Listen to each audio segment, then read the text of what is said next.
네, 지금부터 종합토론을 시작하겠습니다. 종합토론은 강북대학교 김호철 교수님을 좌장으로 모시고 진행하도록 하겠습니다. 그럼 마이크를 김호철 교수님께 넘기겠습니다. 예, 여러분 반갑습니다. 저희가 시간이 조금 흘러서 아마 이게 폐가 5시 반으로 돼 있어서 조금 토론은 예상 시간보다 좀 짧아질 것 같고요.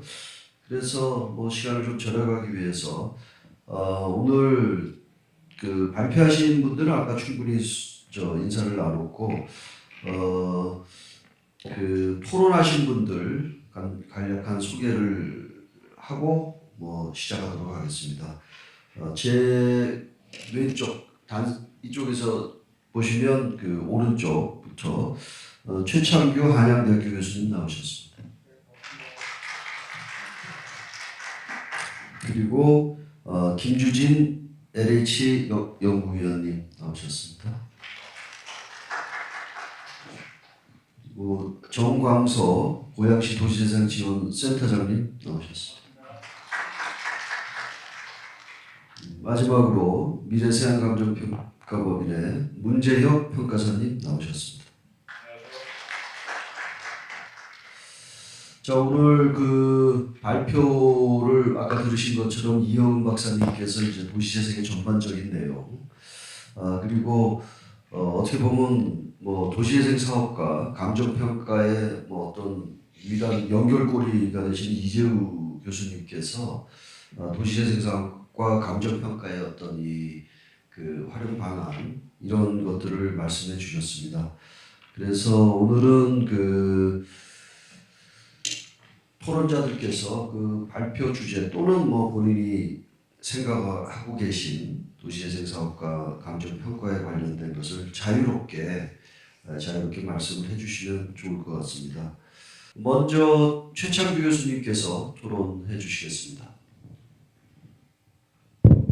예, 감사합니다.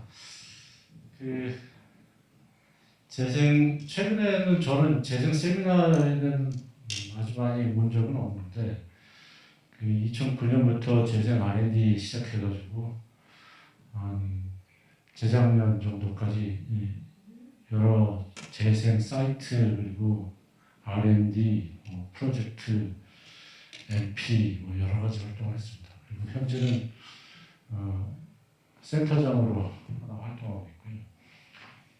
그리고 이제 재생과 관련돼서 뉴딜 나오면서 이제 제가 조금 우려했던 부분들이 좀 있어가지고 약간은 좀 변화가 되어야 되지 않을까 하는 생각을 하게 됐었는데 우선 저는 이제 학교에 있다 보니까 약간 좀 학교에 있는 사람들이 현장보다는 좀 바깥에 있고 그리고 피상적이지만 약간 비판적으로 시각을 가지게 되는 부분이 있다라는 건 우선 말씀드리면서 진행을 하도록 하겠습니다. 제가 뉴딜로 넘어갈 때 상황에 대해서 조금 우려하는 것은 이영은 박사님이 말씀하셨던 거와 이제 맥을 같이 하는데 이게 이제 주민 참여형으로 참여형 계획을 자생적으로 만들어가자라는 골격을 법제적인 거와 제도적인 게 체계화가 되던 상황에서 정책 사업화가 되면서 우리나라의 제도적인 상황이 어떠냐면 이 정책 사업화가 되면 상당히 효율적으로 움직이는 시스템을 갖게 됩니다. 그러니까 이게 저는 꼭 나쁘다고 얘기할 수는 없는 건데 효율적이게 되려면 주민 참여형 계획이나 이런 것이 진행되기가 상당히 불편하거든요.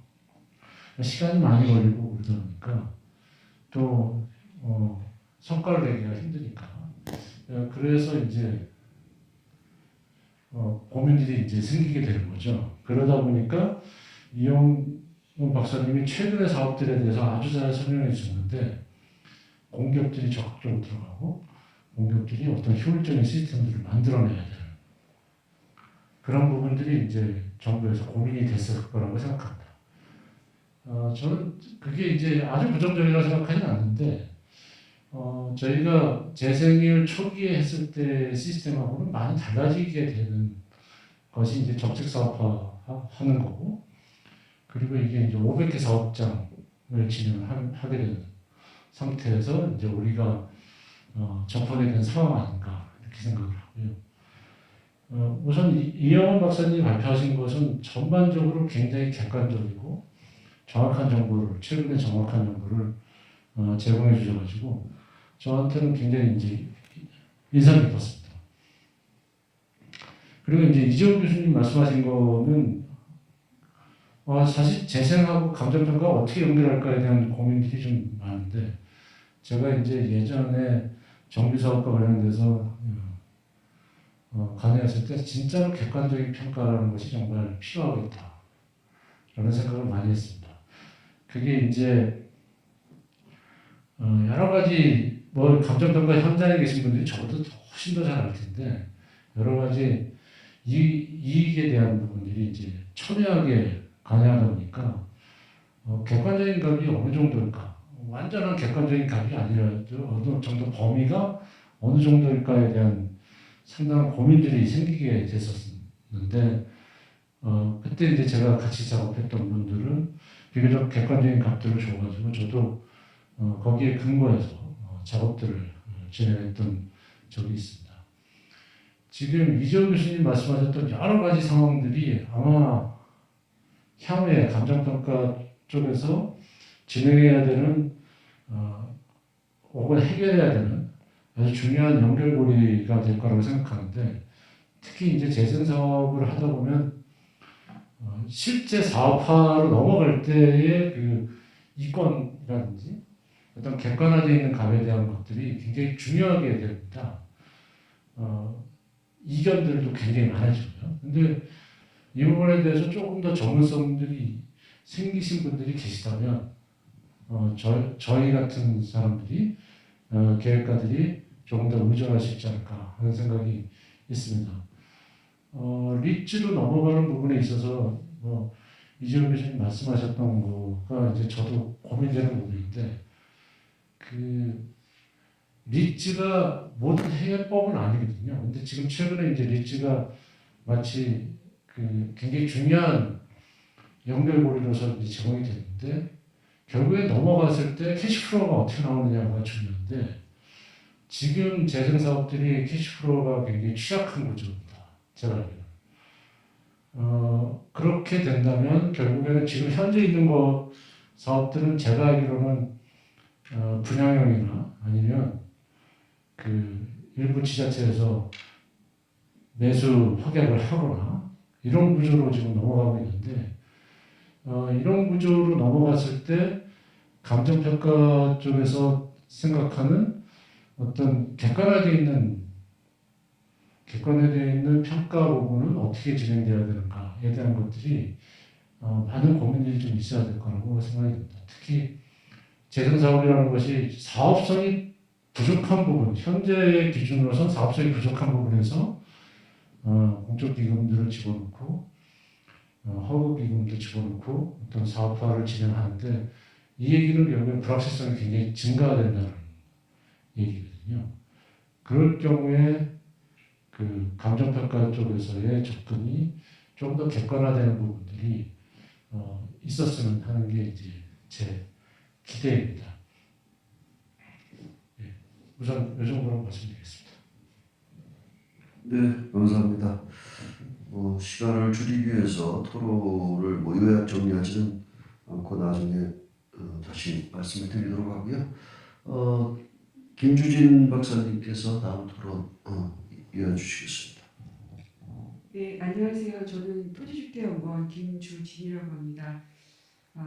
저도 그 도시재생 영역에서 제일 처음에 도시재생 국가 알기 할 때부터 해서 오랫동안 그 이쪽 연구 영역에 이렇게 발을 담궈온 사람들인데, 요즘 느끼는 거는 잠깐 다른 세세한 과제 하나 이렇게 들여다보고서 눈을 돌리면 정부에서 굉장히 정부 정책과 관련된 변동 요인들이 굉장히 많아서 연구를 하고 있는 저로서도 아주 넓게 시야를 두고서 쫓아가지 않으면 쫓아가지 못할 정도로 계속 정책이 나오고 있어서 저한테는 도시는 항상 어려운 것 같습니다. 그런데 이영훈 박사님이 그간에 이제 제일 처음에 도시법제가 마련되는 초기 단계에서부터 지금 이제 문재인 정부에서 계속해서 신수단을 만들어 오기에 이르는 과정까지 굉장히 자세하게 그 내용을 소개해 주셔서 굉장히 그 많은 도움이 되었다라고 말씀드리고요. 또 이지우 교수님은 늘 그 재생에서 중요한 게 이제 재원과 관련된 부분이기 때문에 기금과 관련된 또 재정 이런 부분에 대해서 많이 항상 발표를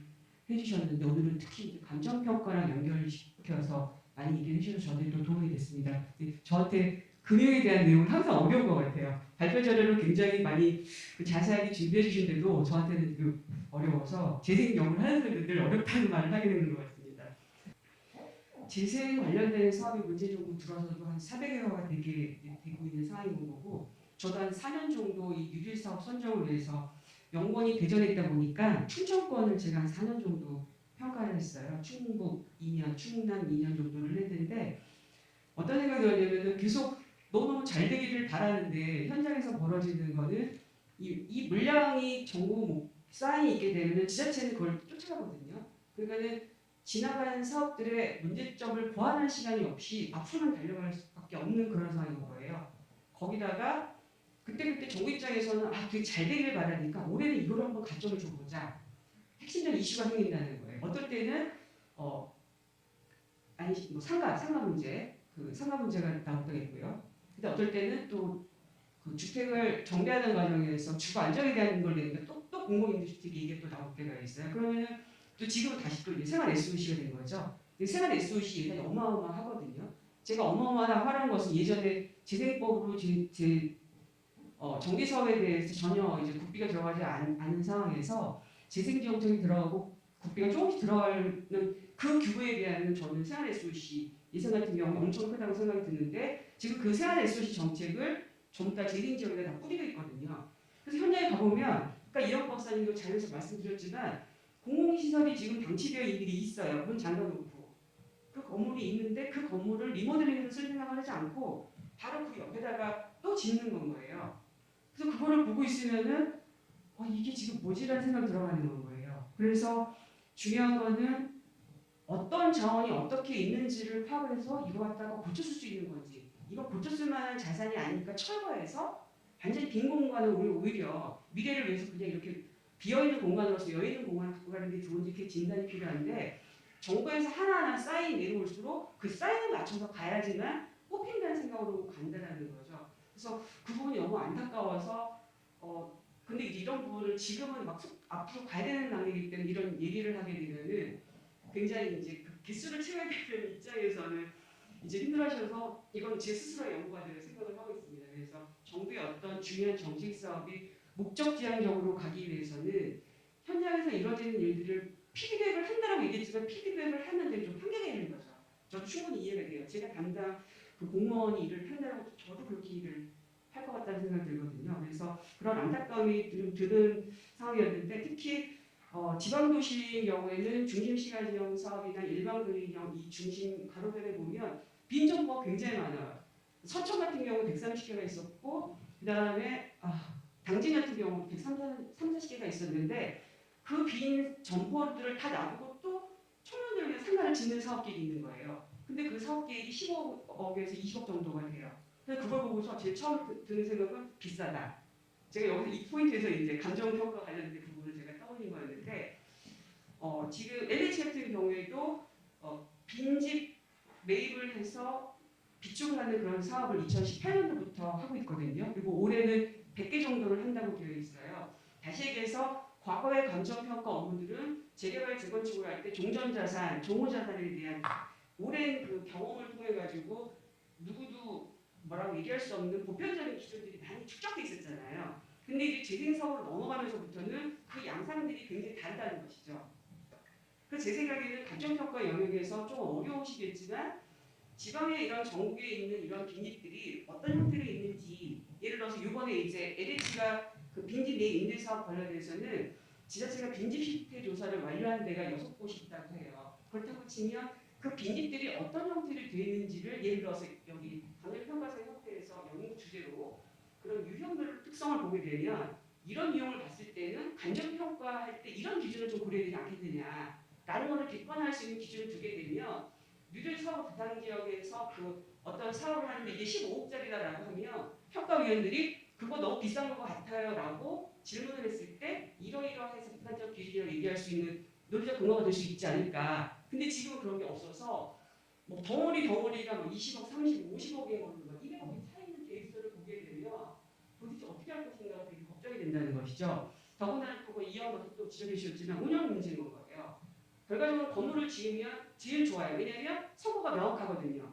지생 사업에서는 주민 공동체 사업 되게 중요하지만 실질적으로 사업이 된 다음에 가시적인 게 보이지 않는다는 것이 가장 어려움인 건 거예요. 사실 되게 중요한 가치인데 그것을 평가받는 과정에서는 눈으로 보여지지 않는 정성적인 측면에 대한 애로 때문에 결국 제일 쉬운 방법이 눈으로 보여지는 어떤 것이라는 거죠. 그러다 보니까는 이 사업을 실행하는 지자체 관점에서는 정부가 주는 가점, 세로로스 역시 복합화하는 것, 그 지역에 부족한 주민 편의시설을 짓는 것 이렇게 되기 때문에 그것이 좋지만 그 다음 단계를 고민하지 않고 가게 되게 되면은 멋들어진 건물 하나 지어놓고 또 비어있는 공공건물 하나 만드는데 그걸로 그치는 것이 아니라 운영관리 적자가 엄청나다는 거죠. 그게 전국적으로 벌어지고 있고 도시의 뉴딜 사업하기 이전에도 공공시설에 대한 적자 상황을 제가 보면 서울시청에도 공공시설 관리에 대해서는 운영 적자가 되고 있어요. 그래서 지생 사업을 할 때는 운영 관리에 대한 문제를 고려한다고 치면 키플레이어가 굉장히 중요하고 그 부분에 대해서는 역량이 미진하다는 것을 다 알고 계실 거예요. 그래서 결과적으로는 그 콘텐츠에 대한 얘기를 할 수밖에 없는데 그 콘텐츠는 기존에 그 지역에 오랫동안 거주하셨던 연세가 많으신 분들은 최근에 동향을 쫓아갈 수가 없어요. 특히나 코로나 이후로 비대면 접촉에 의한 경제적인 활동이 다 바꾸고 있기 때문에 청년들의 경우에는 그것들을 되게 빠르게 쫓아가고 있는데 나이 드신 분들은 그런 경제 활동의 변화 여건을 쫓아갈 수가 없거든요. 그런 상황에서 면적 단위 공간을 만들어가지고 콘텐츠를 채우는 경우에는 이후에 사회가 변화되는 과정에서 융통적으로 능동적으로 대응하는 것은 한계가 있을 수 있다고 봐요. 그런 관점에서 혁신지구 사업은 저는 AH 관점에서 총괄 사업 관리자 역할과 연결되어서 굉장히 중요한 사업이 되었으면 하는데 그 과정에서 반드시 고려해야 될 것은 과거와 같이 멋들어진 부동산 개발 사업 성공하는 사업이 된다고 이 사업이 성공했다라고 말하기에는 어려움이 있을 수 있다는 거죠. 그러니까 옛날처럼 커다란 면적을 갖고 있다가 이것이 어떤 이번에 코로나처럼 문제가 생기게 되면 자물쇠 채워놓고 사람들 못 옮겨야 되는 상황이 될 수 있잖아요. 그런 걸 고려하면 어떤 면적 단위의 사업을 할 때 콘텐츠를 채우나 기능을 채워야 되는 것들에 대해서 사고를 좀 전환하는 것까지를 염두에 두고 그 혁신지구의 면적 단위 사업도 우리가 좀 먼 미래를 보고서 사업을 구성을 해야 되지 않을까 그런 생각을 했고요. 그런 과정에서 감정평가하신 분들이 이제 역할들이 뭘지 제가 뭐라고 제언을 못 드리겠는데 객관적으로 누구나 수긍할 수 있는 기준이 무엇으로 잡아야 할 것인가 사회적으로 납득될 수 있는 기준을 무엇으로 할 것인가에 대한 되게 그 포괄적인 고민이 있으면 좋겠다는 생각이 좀 들고요.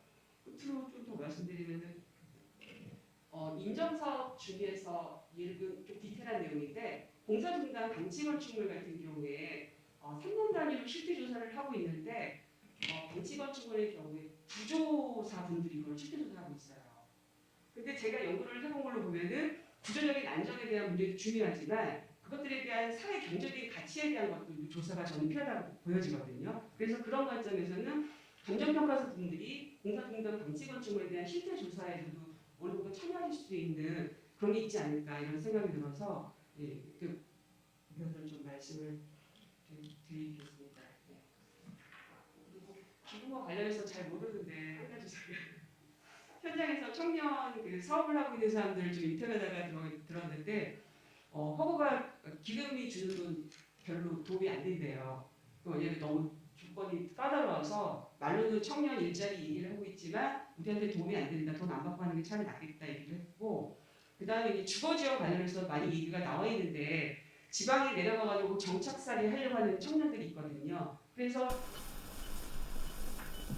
네, 특별한 분들이 안 계신 것 같아요. 그래서 아파트 같은 경우에 이제 대도시적으로 있는 아파트들은 어느 정도 금융권에서 이제 그런 것들이 이제 그 대출 같은 것들이 신청 통과되는데 지방에 있는 단독주택 같은 경우에는 그게 담보물건으로 인정이 안 되기 때문에 지원받을 수가 없다는 거죠. 그래서 그걸 보면서 국토부가 어떤 청년들의 일자리라든가 청년들이 들어와서 그 지역의 재생 사업이 활성화되도록 하는 그런 것들을 많이 고민을 하고 있는데 막상 현장에서 가게 되는 제약 요인이 너무 많기 때문에 그들이 정작 쓰지를 못한다는 그런 이슈들을 하나하나 디테일하게 모르고 있는 것 같아요. 그래서 저같이 연구를 하는 사람들이 그런 이슈들을 잘 체계적으로 정리를 해서 좀 제안을 해서 꼭 국토부가 소관하는 재생 사업이 아니더라도 해안부라든가 문체부라든가 지역 활성화 관련된 굉장히 여러 형태의 사업들하고 있거든요. 그런 사업에 참여하고 있는 청년들도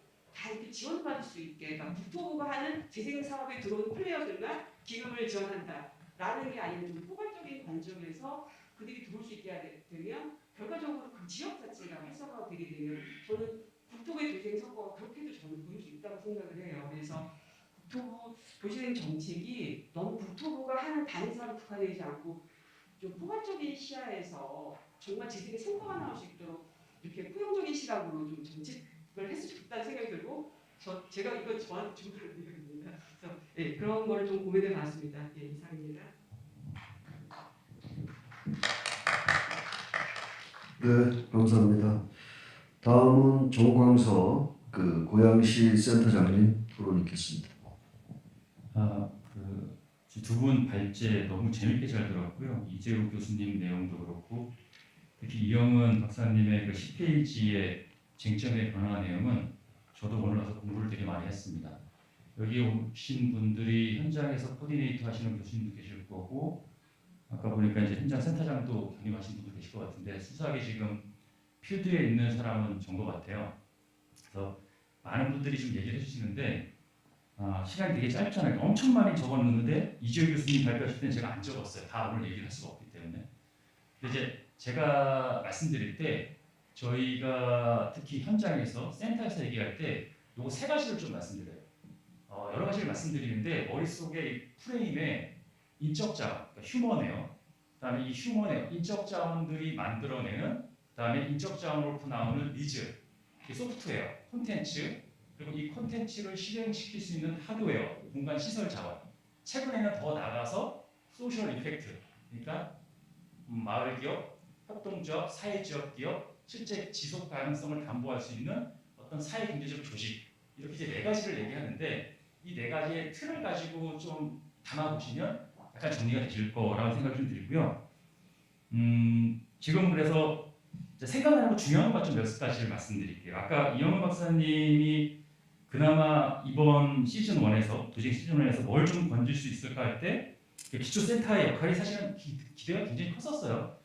근데 기초센터가 우리가 기대한 만큼 뭐 현장센터도 포함해가지고 그 캐파가 커지지 않은 이유는 뭐냐면 결국 지금 조직 체계하고 인력이거든요. 이제 뒤늦게 좀 약간 늦었지만 저희가 준비 잘해가지고 국토교통부에서 도시행 인턴 제도도 만들어가지고 파견해주고 있지만 사실은 좀 약간 늦었어요.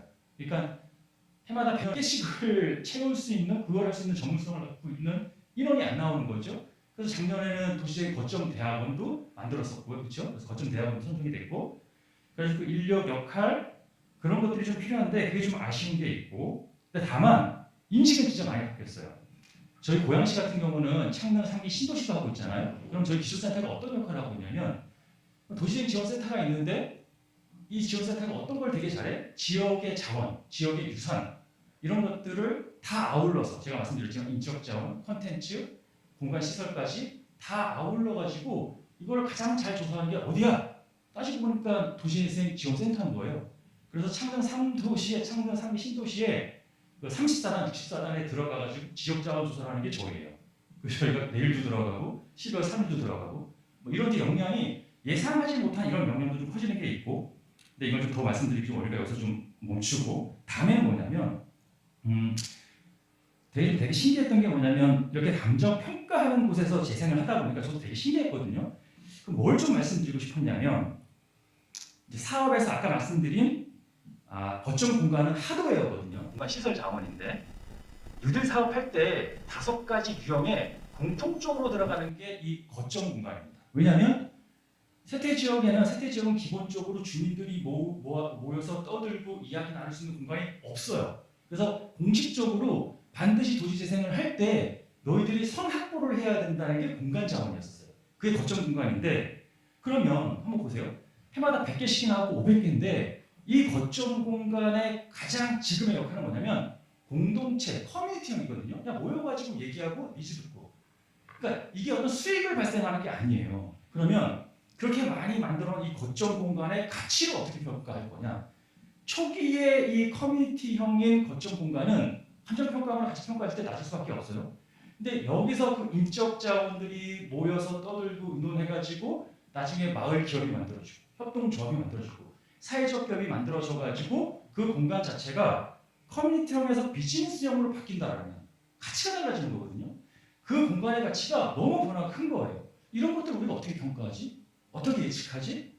그러니까 이게 재생에서는 많이 왔다 갔다 해요. 그래서 이런 것들을 누가 좀 평가해 줄 거냐? 이게 굉장히 고민이고 또 하나 고양시는 진짜 현 정부의 정책을 굉장히 좀 많이 잘 따라가는 편인데 공공주택 아까 얘기 나왔지 않습니까?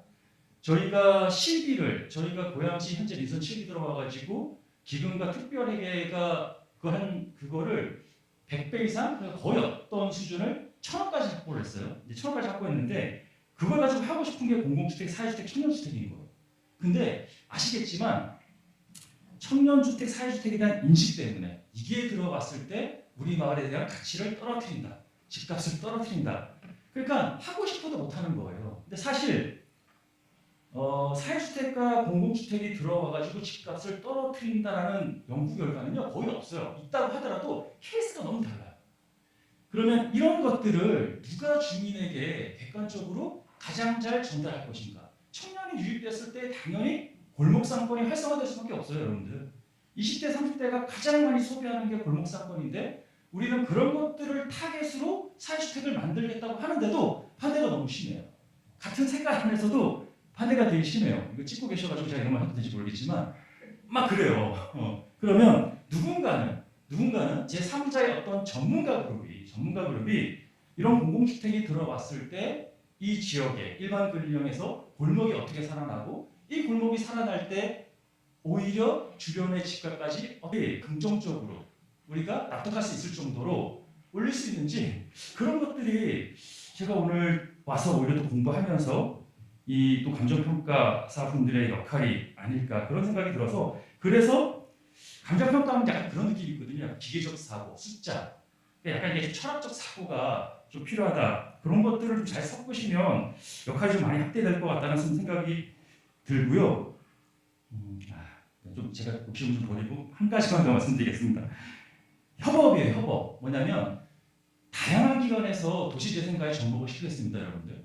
초기에는 사회적 경제와의 접목 때문에 고용 노동부도 많이 썼잖아요. 근데 이거 지금 어떻게 됐습니까?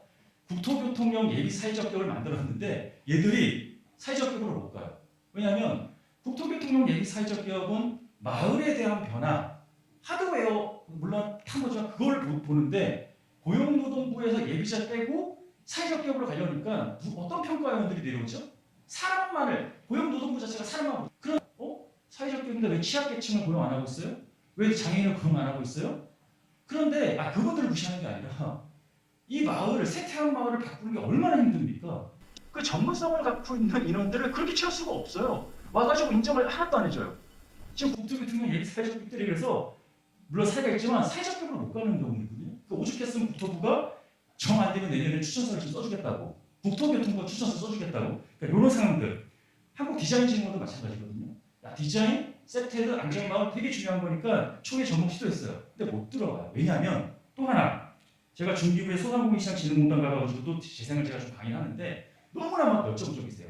야 이런 분들이랑 진작에 우리가 접목을 했으면 골목상권 되게 좋은 아이디어 낼 수 있는데 근데 문제가 뭐냐면 제가 여쭤봐요.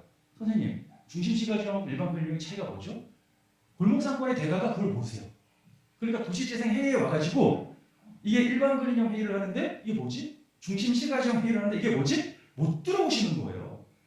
그러니까 이게 답답한 거예요. 그러니까 제가 이게 이제 오늘 제가 이 자리에 와가지고 감정평가사분들의 이제 캐파라든지 재생에 대한 이해가 저는 모르잖아요. 그래서 제가 강조드리고 싶은 게 뭐냐면 이게 접목이 되려면 여러분들이 충분히 학습을 하시고 굉장히 오랜 시간 재생에 대한 이해와 그 역량을 끌어올린 다음에 들어오는 거는요. 저는 굉장히 시너지가 크다라는 생각이 좀 들어가지고 여기까지 좀 말씀드리겠습니다.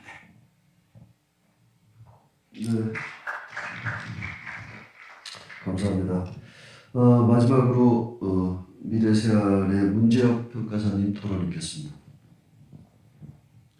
예, 일단 오늘 좋은 공부를 한 것 같습니다. 이제 저도 이쪽에 관심도 있었고 그다음에 현업에서 일을 하면서 관련된 일을 하고는 있습니다만 그때 일할 때와는 또 별개로 더 심도 있는 내용들을 들으면서 많이 공부하고 또 좀 더 많은 공부가 더 필요하구나 하는 생각을 하는데요. 일단 많은 좋은 내용들을 발표를 해주시고 그다음에 그거에 대해서 이슈를 이제 던져주시고 해서 저는 필드에서 현업을 하는 사람의 입장에서 감정평가와 관련된 부분에서 좀 더 그건 지역적일 수도 있는데 그런 부분을 좀 말씀을 좀 드리자면 우리가 이제 도시재생 사업을 하는 데 있어서 우리 처음에 학회장님께서도 이제 서두에 말씀을 주셨습니다만 사업의 진척도가 상당히 낮습니다. 그 이유가 대체로 이제 사업을 하는 데 있어서 필요한 용지 취득이 어렵기 때문에 그런데요. 이게 이제 실무에서 보면 지금 현재 이제 이 해당 사업에 있어서 용지 취득은 개별법에 의해서 하게 되어 있습니다. 이 재생법은 어디까지나 이제 총괄적이고 지원적인 측면이고 구체적인 사업에 대해서는 이제 개별법에서 하게 되어 있는데 개별법에서 보면은 우리가 뭐 도시정비 사업 같은 이제 용지 취득에 대해서 규정이 되어 있는 법령들도 있지만 그렇지 않은 법령들도 많이 있거든요. 그래서 그런 용지 취득에 대해서 규정되어 있지 않은 법령을 이제 적용하게 되면 이제 평가를 하는 데 있어서 용지 취득을 하는데 평가를 하는 데 있어서는 우리가 이제 흔히 매입 평가를 기준으로 하게 됩니다.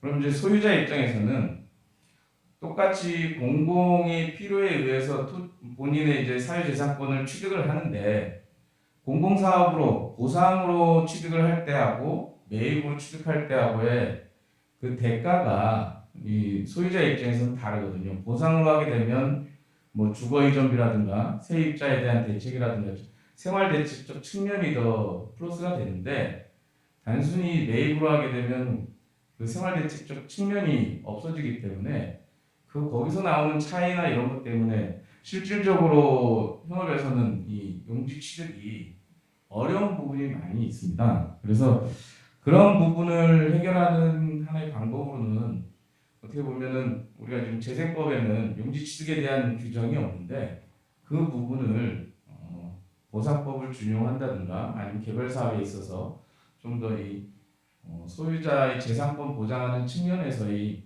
규정이 좀 필요하지 않나 하는 생각이 좀 들고요. 그 다음에 우리 이제 아까 이영 박사님께서도 이제 발표하실 때 지금 이제 400개 정도의 이제 사업지가 지정이 되어 있는데 그 사업지들이 말씀처럼 이제 그 거점 시설인 앵커 시설들이 다 들어가 있는데요.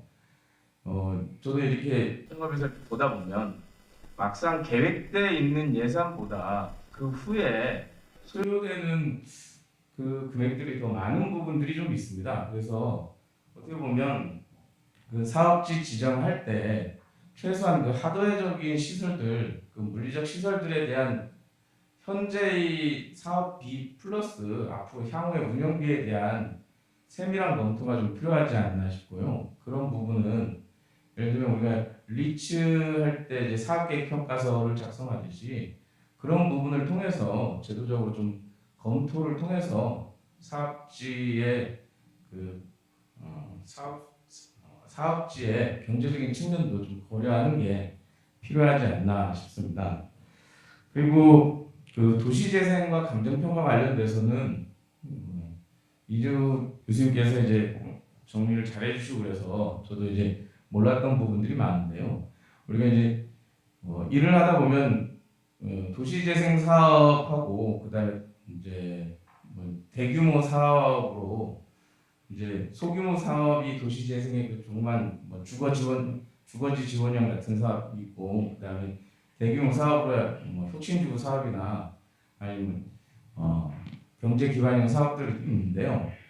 그 지금 우리 정비 사업을 하는 데 있어서 뭐 재개발 재건축 같이 그런 사업들은 저희가 이제 기존의 감정평가가 원활히 이루어지고 있고 관련 법령에서 이제 구체적으로 명시가 되어 있는데 그렇지 않은 부분에 있어서 이제 법령에서 규정되어 있지 않은 이제 지금 여러 교수님들과 이제 토론자분들께서 말씀해 주시는 새로운 감정평가가 필요한 부분에 대한 기준을 확립하는 부분은 상당히 사실은 좀 어려운 부분이 있습니다. 이제 우리가 감정평가라는 것이 객관성이 있고 신뢰성을 가지고 이제 객관적이어야 하는데 우리가 예를 들면 100만 원짜리 가전제품을 사는 데 있어서도 유통 경로에 따라서 가격 차이가 충분히 나거든요.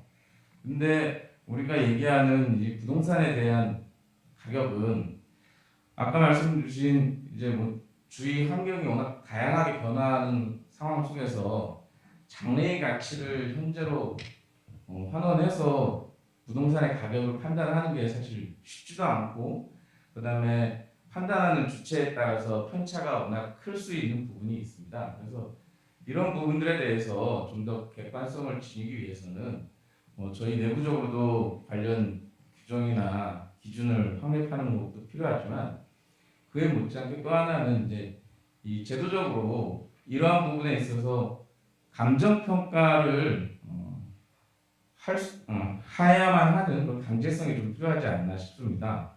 현재 지금 사적 시장이나 아니면은 도시재생 사업에 있어서도 금융지원이나 이런 부분에 실질적인 감정 평가가 필요하긴 한데 아까 이재호 교수님 말씀처럼 본 평가가 이루어지는 경우는 법적으로 규정되어 있는 부분에 한해서고 대체로는 컨설팅이나 탁상이나 이런 걸로 대체되는 경우가 많기 때문에 그러한 부분에 있어서 좀 더 객관성을 담보하기 위해서는 이런 부분에 좀 더 법제화나 규정으로 감정 평가를 할 수 있도록 하는 게 필요하지 않나 싶습니다. 예, 좀 이상으로 말씀을 마치겠습니다. 네, 감사합니다. 네 분의 지정 토론을 잘 저희들이 들었고요. 저희들이 뭐 시간이 조금 남아 있긴 한데 혹시 플로어에서 뭐 토론이나 발표나 또는 뭐 재생과 관련돼서 궁금하신 분 있으면 뭐 한두 분, 또 없으시면 뭐 그냥 진행을 하는데 혹시 질문이 있으신 분 계신가요? 네, 특별한 분들이 안 계신 것 같네요. 대표님, 네. 어떤 분과 커뮤니티 시설이 조세할 때마다 문제가 되는데 활용도는 극히 낮지 않습니까? 그렇죠. 현재는 낮죠. 그런데 이걸 계속 조세는 사업할 때마다 이 거점공간이 꼭 들어가야 되는 거죠. 이 거점공간들이 나중에 마을에서는 마을 커뮤니티로 잘 사용하지 않는데 실제로 어떤 최근 말씀하신 거버넌스 그 문제를 쇼기가 딸려면 그대로 있는데 이런 부분도 잘 되리라고 생각했지만 실제 마을들도 이용하지 않지 않습니까?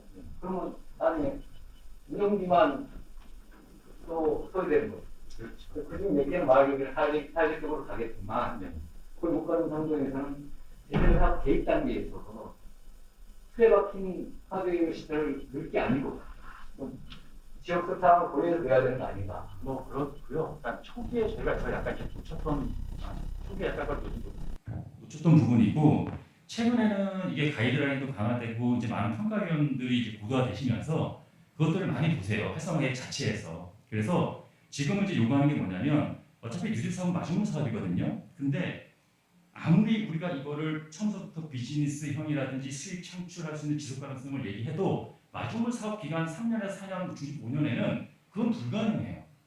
제가 예전에 오기 전에 경기도 따로 공동체 지원센터에서 마을 공동체와 사회적 경제 그거 동령을 해봤는데 저희가 그때 얻은 답은 뭐냐면 선수가 아니라 순수 주민이 들어와가지고 그 주민들을 역량 강화시켜가지고 어떤 사회적 경제 조직으로 가는 거는 8년이 필요하다는 결과가 나왔어요. 8년이. 그러면 제일 많은 일반 근린형 4년 해가지고 나올 수 있냐? 없거든요. 그래가지고 마중물 사업인 누들 사업이 끝나더라도 현장지원센터도 사실은 지자체의 의지를 가지고 투자해가지고 더 연장을 해야 돼요. 그래서 저희가 올해 끝나는 원단 같은 경우는 연장 결정을 해버렸어요. 12로 현장지원센터 연장할 거고 그래서 이분들이 마을과 협동조합이나 마을 기업으로 갈 수 있게끔 그 설계를 더해주는 거죠. 그리고 그렇다고 하더라도 100개가 선정돼가지고 다 거점 공간을 만들면 그 부작용을 사실 지금 없애기는 어렵습니다.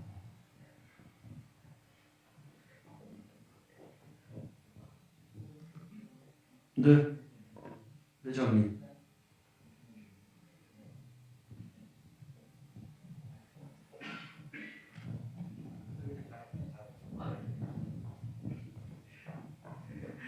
오늘 말씀 잘 들었고요. 근데 이거 제목이 우리 뭐 사실 계신다면 제가 딴 말씀 드리면 도시재생과 감정평가라고 하는 것이고요. 결국 이 세미나를 통해서 우리가 감정평가 쪽에서 어떻게 좀 역할을 더 많이 할 수 있을까라고 하는 아마 그게 좀 관심거리라 생각드는데요. 저 이제 개인적인 생각을 좀 말씀드리면 지금 아까 우리 정학수 박사님께서 조금 말씀하셨습니다만 지금 이건 마중물 사업 위주로 쭉 진행되고 있는 거거든요. 그래서 지금 단계에서 말씀은 어렵습니다만 자 이게 좀 끝나고 나서 다음 단계 어떻게 할 것이냐 하는 문제인데 우리 법을 보면은요 도시재생법 제일 첫 번째가 경제적, 사회적, 문화적 활력 회복인 거고요. 키워드 보면은 그리고 이제 그거 하기 위해서 이제 그 자생적 경제 기반 확충, 그 다음에 이제 도시의 경제력 제고, 그리고 이제 마지막이 지역 공동 회복이거든요. 근데 마지막 사업 쪽에서는 맨 마지막 쪽만 많이 집중했어요. 그 요거를 조금 더 이제 다음 때 가서는 앞에 있는 자생적 경제 기반 확충하고 그 다음에 이제 또 경제력 확보 아마 그런 쪽으로 하게 되면 자연스럽게 이제 우리 재생하고 감정평가가 연결되면서요 사회는 좀 더 커지지 않을까라고 하는 그런 생각입니다. 대표님과 학회 회장님께서 좋은 말씀 해주셨고요. 혹시 발표자분들께서 뭐 억지로 하실 필요는 없고요. 혹시 뭐 추가로 하실 말씀이 있으시면 하셔도 좋습니다. 짧게. 특별하게 없으신가요? 이영호 박사. 짧게. 예. 그냥 방금 정광석 센터장님이 협업 말씀하셨는데 뭘 말씀하시려고 하는지 너무 이게 확 와닿았습니다. 저도 많이 느끼는 참 그런 거고요. 근데 제가 도시재생과 감정평가라는 주제로 이제 도시재생에 대해서 전반적인 설명을 해달라고 이제 말씀을 듣고 오늘 발표를 하면서도 이 두 개를 연결한다는 게 제가 감정평가를 잘 모르니까 이걸 연결할 방법을 제가 모르겠는 거예요. 분명히 연관성이 매우 높은 거는 사업을 하면 할수록 알겠는데 저는 연결할 재간이 없는 거죠. 근데 아마 감정평가사 분들도 도시재생을 잘 모르기 때문에 이거를 연결할 수 있는 게 힘드실 겁니다. 그래서 이거를 앞으로 같이 분명히 연결성이 매우 높아지고 있는 상황이고 저는 매우 중요한 주체라 생각이 들어요. 아직 전면적으로 근거가 법에 있지는 않지만 그래서 이 부분을 준비하면서 도시재생 영역에서 감정평가가 어떤 역할을 할지를 조금 더 앞으로 계속 좀 진지하게 좀 고민해보는 그런 기회가 우리 여기서부터 시작했으면 하는 바람이 있습니다. 네, 이상입니다. 저도 뭐 간단하게 한 말씀만 드리겠습니다. 좀 뭐 그런 그 도시재생의 사업의 실행력과 효과를 높이기 위해서 강론에 해당하는 부분에 들어가기 시작하면 아까 뭐 그런 뭐 그 수천억 단위의 사업 뭐 최창희 교수께서 그런 캐시플로우 얘기도 말씀해 주셨는데요. 실제 그런 과정에서는 그 장기적인 그 시장의 그 가격 변동, 임대 수익, 공실, 그다음에 아까 뭐 그런 그 리스크 측면에서는 뭐 매입 확약 뭐 이런 거 하지만 그런 과정에서는 결국은 어떻게 엑시트할 거냐, 그럴 때 자산 가격은 어떻게 되는 거냐 이런 게 다 사실 뭐 환원율, 캠넷 이용해가지고 사실 뭐 따져보고 하는데 일단 현재 그런 상황에서는 그런 그 정보 인프라도 부족하고요. 그런 어떤 뭐 기법의 적용 이런 환경 자체가 잘 안 돼 있는데요. 평가 업계에서 좀 그런 부분들을 이제 중앙정부, 국토부랑 긴밀하게 논의하셔서 이제 공공 측면에서도 분명히 우리가 엄밀한 그 사업 추진 과정에서 필요한 정보 인프라라고 생각하고요. 그러면 좀 제도적으로 평가 영역에서 만들어 주시고 그 데이터를 이용한 실제로 전문가적인 아까 이야기 나눴던 뭐 협업의 분야를 개척해 나가시는 게 미래생활 범위가 또그 협회 업계에서 사실 중요한 일이 아닌가 이렇게 생각이 듭니다. 마무리하겠습니다. 많은 분들이 이 주제 도시재생과 감정평가는 이게 어떤 연결고리가 있지 아직도 명확하게 이 부분에 대해서 이제 명확한 답변을 못 하고 있는 것도 사실이고요. 몇 년 전에도 비슷한 이런 걸 했었어요. 그랬더니 이런 도시재생을 하시는 분이 모르는 거예요. 감정평가 쪽이 이쪽에 업계에 와서 토론조차를 전혀 뭐 생소한 분야라고 이렇게 생각들을 하시더라고요. 그리고 이제 이 시간이 계속 흘렀는데 뭐 조금은 나았는데 이 한국도시재생학회 홈페이지에 들어가 보시면 기관 회원이라고 있어요. 거기 눌러 보시면 지자체, 공기업, 건설사, 무슨 설계사무소, 법무법인, 컨설팅 쫙 있는데 그 한 카테고리에 감정평가법인이 있습니다.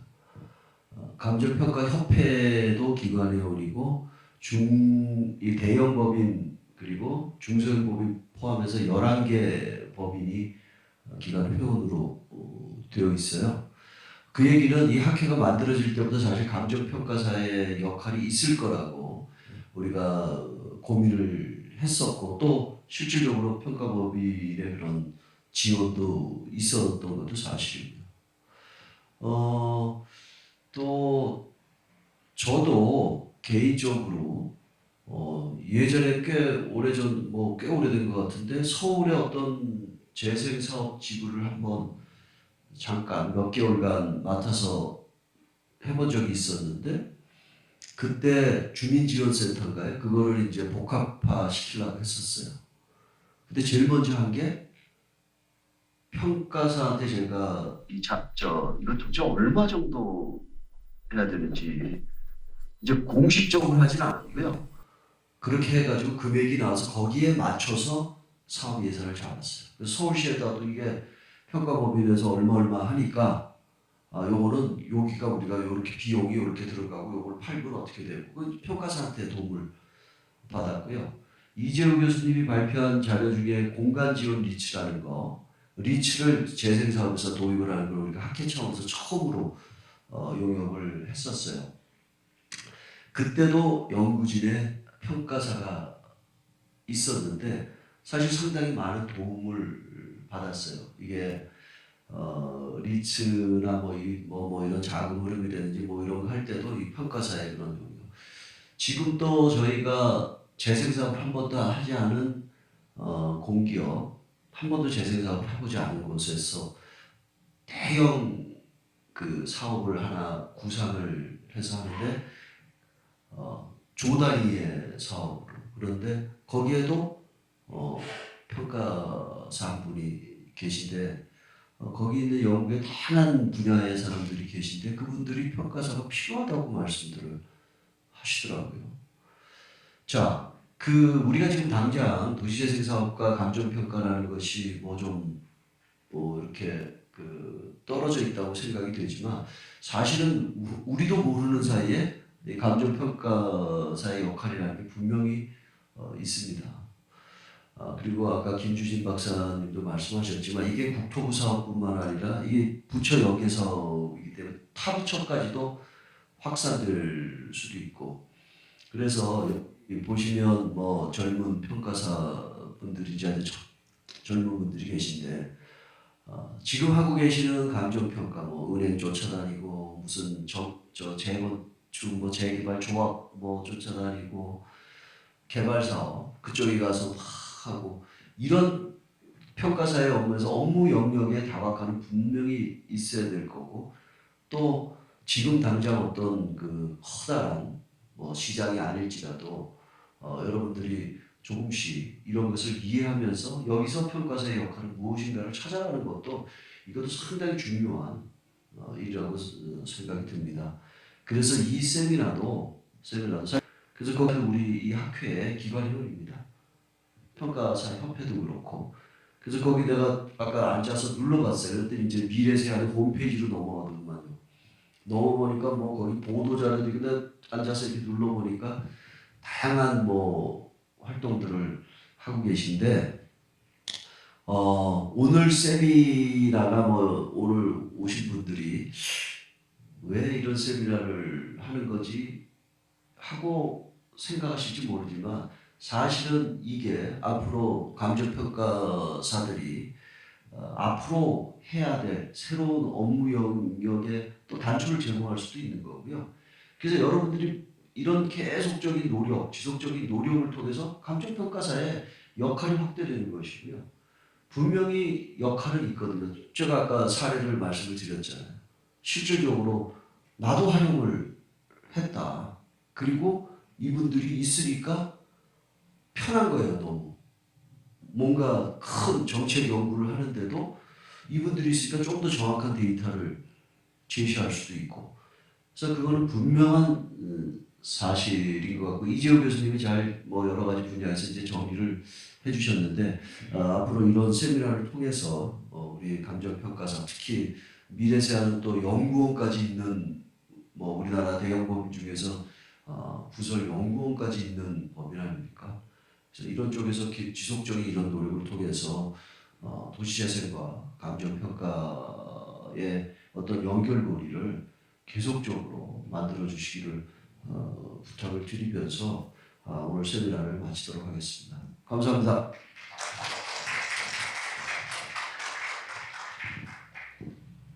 저희 감정평가사들이 도시재생에 대한 공부를 하고 도시재생으로 들어왔을 때 엄청나게 큰 시너지가 날 수 있다고 말씀하신 분이 크게 많았고 저희 법인은 앞으로 도시재생과 감정평가의 연결고리를 찾을 수 있도록 꾸준히 노력하겠습니다. 감사합니다. 그럼 이것으로 한국도시재생학회와 미래세안 감정평가 법인의 공동학술대회를 마치도록 하겠습니다. 참석해주신 모든 분들께 다시 한번 감사드립니다. 고맙습니다.